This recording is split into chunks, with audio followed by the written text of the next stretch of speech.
Jeff, you were there last night. You were in the building. We've all seen the shot. If you're watching this, there's no doubt you've seen this shot. So take me through what that moment was like for you in the building. What did it sound like? What did it feel like? Where were you sitting? Did Jalen Suggs come and jump on your lap? What happened? Talk me through it. No, but I mean, we had good seats. I was first row behind the basket on the other side.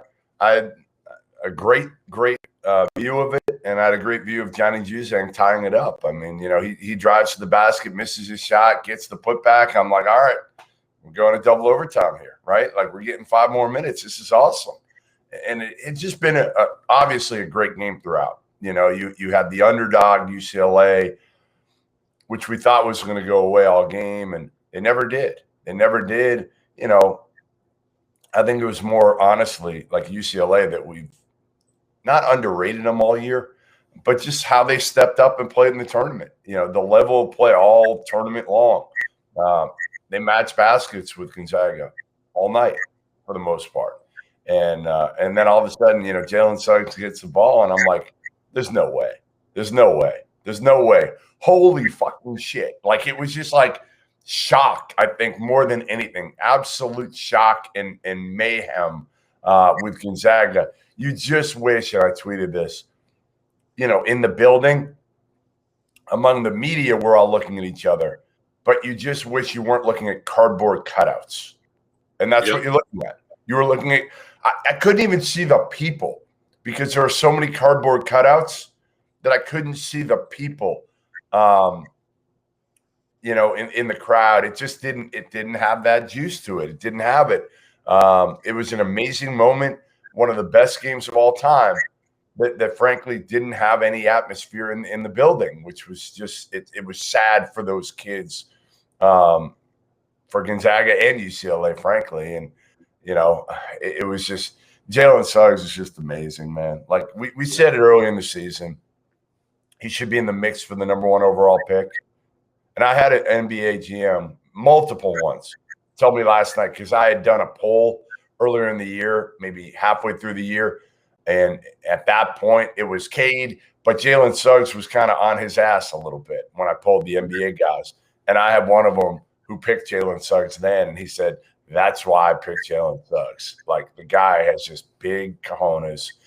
He'll make big shots, and he can just, again, like, not only that shot, that block. So he hits the biggest shot of the game, gets the biggest block of the game, and has the best pass of the game, all in one, basically 2 sequences. Yeah. So the thing about the block and the pass, everyone's going to remember the shot because everybody always remembers the shot. Like, that's going down in lore with Chris Jenkins and Christian Laettner and Bryce Drew and all of these shots. But the block and the pass were the 2 plays that, to me, are the reason why Jalen Suggs was in a position to be able to make that shot. Because if he doesn't get that block, that's a 4-point swing right there, right? Because Cody Riley had a wide open dunk. There's no reason he could have been able to block that shot. Right. Riley had a wide open dunk. Yeah. And Suggs got a finger on it. Coming down the other direction, he threw a one-handed bounce pass from behind half court that led to a dunk. Think about that for a second.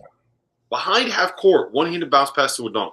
And that goes from what should have been a 79-77 UCLA lead with 2 minutes left to a 79-77 Gonzaga lead with 2 minutes left. Big difference. That which is a huge difference. Yeah. And the other thing that I want to say is that not only was that ability to break the game open a perfect example of what Jalen Suggs is right now, but the possession immediately before that was a perfect example of what Jalen Suggs is right now, because he did one of the dumbest things you could ever do on a basketball court. Johnny Juzang, right wing, entry pass into Cody Riley. The one thing you never do on an entry pass from the strong side is leave your man and go double the post, especially when the guy that you are leaving to double has not missed a shot in 6 weeks. Amazing. Why are you leaving Johnny Juzang there? Yeah. Of course he bangs a 3 that put UCLA up by 2 or put UCLA up by 1. And so the fact that he was able to bounce back from that, something that like in a different setting would get him benched for 2 weeks. Like, did you see Mark Few never shows emotion on the bench? And they zoomed in on Mark Few and he was fired up. Was he? Yeah, he was fired up on the bench. Jalen Suggs did that. So, shout out to him. I also So you mentioned, and we can move on after this, but I just want to mention that I thought, UCLA played an unbelievable game. None of those kids have any reason to hold their heads down. I hope that No, and they knew that. Walking off the court, Rob, you could tell like Johnny Juzang was doing this, looking up at the crowd. They knew they weren't supposed to be there. They weren't supposed to be there in the first place, and they weren't supposed to be there at the end of the game to where Jalen Suggs had to make that shot to knock him out. Yeah, and it's not just that they weren't supposed to be there. Like, they played well enough to win that game. Oh. They beat anybody not named Gonzaga if they play that way. Or Baylor. They might even beat Baylor, man. Like, that was the ability that they had to make tough shots throughout the entire tournament. I don't know, maybe. How about this? They were 9 for 9 between 15 and 19 feet, in between like the elbows extended. Yeah. Cody Riley hit 4 18-foot jump balls. That was insane.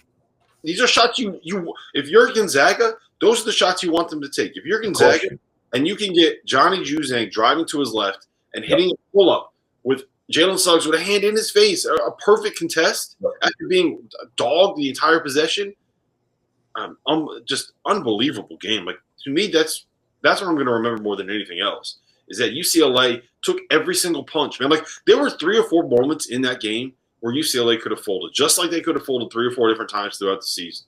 When after the hook and hold, Gonzaga got up, and it looked like they were ready to put that away. In overtime, when Nembhard hit that step back 3 to put about 5 with a minute left, and at the other end, Johnny Juzang banks home a 3 to keep it close. It was the fight and the resiliency of that team, just unbelievable, man. There's not enough platitudes that you can give that UCLA team for the performance that they had last night. I said it to you at the end last night when I got back to the room. I'm glad the refs got the call right on the Timme charge, because that could have changed. I mean, that was a game. If they get that call wrong, the game's over. Yep. The game's absolutely over. And what a play by Drew Timme to take that charge. I mean, that's his 5th foul, but he's got to do it there. He's got to do it, and it was the right call. But, man, you're just talking about, again, putting it in the ref's hands there, and not an easy call to make. They often screw that call up. I can't remember which official got it, but they got it right. I think there were 2 that got it right. Yeah, I mean, look, that one, I am as anti-charge as anybody, right? But that one right there was not the play that any of us have an issue with, because Timme was there for like 15 minutes, and Juzang just ran straight into him. Yeah. It's the ones where you undercut people that are in the air as a help defender. Right. Those are the worst. Right. That's not the one. I would prefer if standing there and getting run into was no longer a play in basketball. But, like, there's nothing that's no different right there than the foul that was called on Jalen Suggs when he ran into a guy setting a screen. Right? Like, that was just – he barreled him over. I mean, that's a foul every single time. So it is what it is. All right, you got anything else on this game? Like, we literally did 90 minutes last night on this game. Like, I could go. No, I mean, I got plenty more on this game, but let's have it. What else? We'll do 5 more minutes on this, and we'll talk a little bit about Baylor's win, and we can talk about the national title game, and then we can get out of here. I mean, again, I think what this game showed us is how good that starting 5 is for Gonzaga, right? Like, everybody did their part in this game. Suggs was obviously the hero. But Timme, early in overtime, with 4 fouls, they went to him. They kept going to him. They kept going to him, right? And he showed how unstoppable he can be. Joel Ayayi honestly kept him in the game early, right? Like, Ayayi doesn't make shots. Nobody else is scoring early. Nobody. Kispert wasn't great, but I feel like the one thing Kispert always brings is this, the even keel. Even if he's not making shots, he's being aggressive. He missed some easy shots, to be honest, which is unlike him. But he's the leader of that team. And Nembhard hit a huge 3. Huge 3.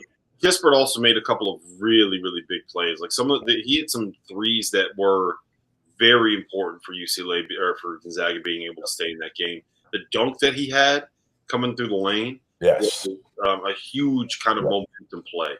I mean, and again, UCLA had every answer. That was just – so